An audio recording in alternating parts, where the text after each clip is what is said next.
friend in securing this debate, which is vital for most children in our country. Every child deserves an equal opportunity to get on in life, having the same access to a high-quality education as their peers, wherever they are in the country. And I am proud that Chichester exceeds the national average for attainment at Key Stage 4 and A-level, the result of the hard work and dedication of teachers from early years through to secondary schooling.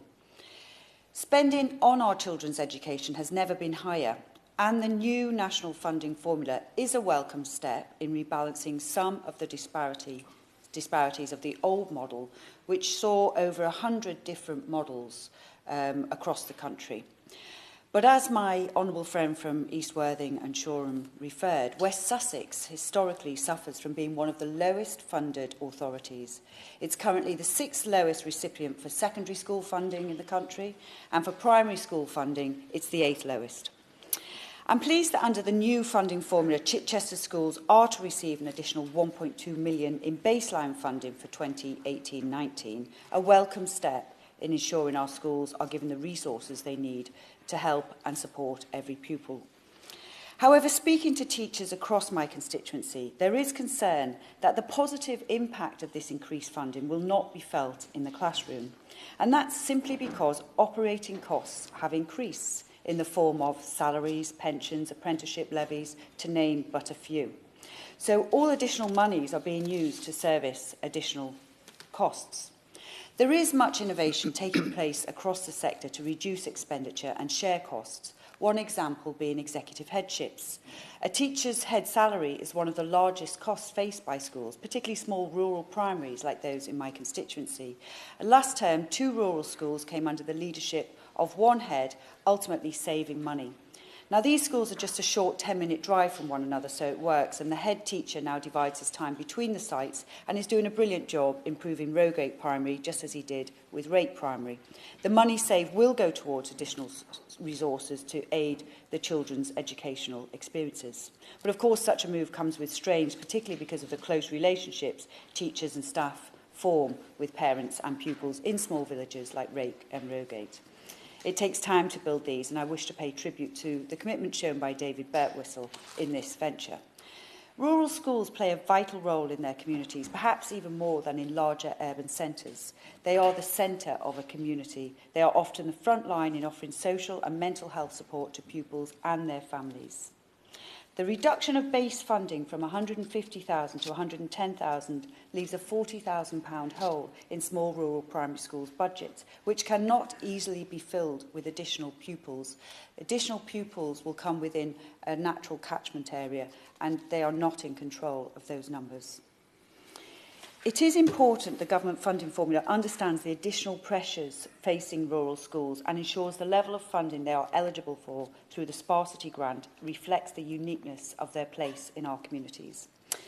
The number of pupils with special educational needs in West Sussex is also well above the national average, with 13.5% of all pupils being recorded as needing SEND support compared to the national average of 11.6%.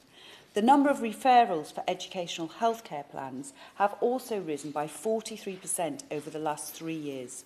Whilst these care plans provide much-needed advice to ensure children with special education needs are given this personalised support, we must ensure that the government is equally adaptable at tailoring the new higher needs formula to authorities that have very high numbers of pupils with high special needs. I have a constituent, for example, who's fighting for her daughter to attend a specialist school, equipped with the 24-hour care that she needs, but it's halfway across the country, fearing the SEND provisions in West Sussex are just not adequate. We need investment in the right provision in West Sussex. No parent should ever feel that their child's education is worth less than others. Right. It is vital that every child has the opportunity to enjoy a high-quality education. It is a one-off shot in most cases and has a massive impact on life chances. I do understand that the formula seeks to provide more resources for areas with higher levels of deprivation and prior attainment.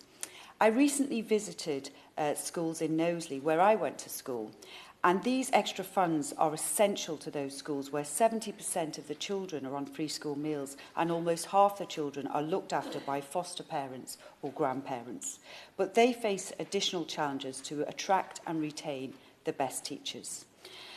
But there are additional needs in West Sussex too. The challenges of rural primary schools and pupil numbers and the unanticipated rise in special educational needs are putting severe pressure on some school budgets.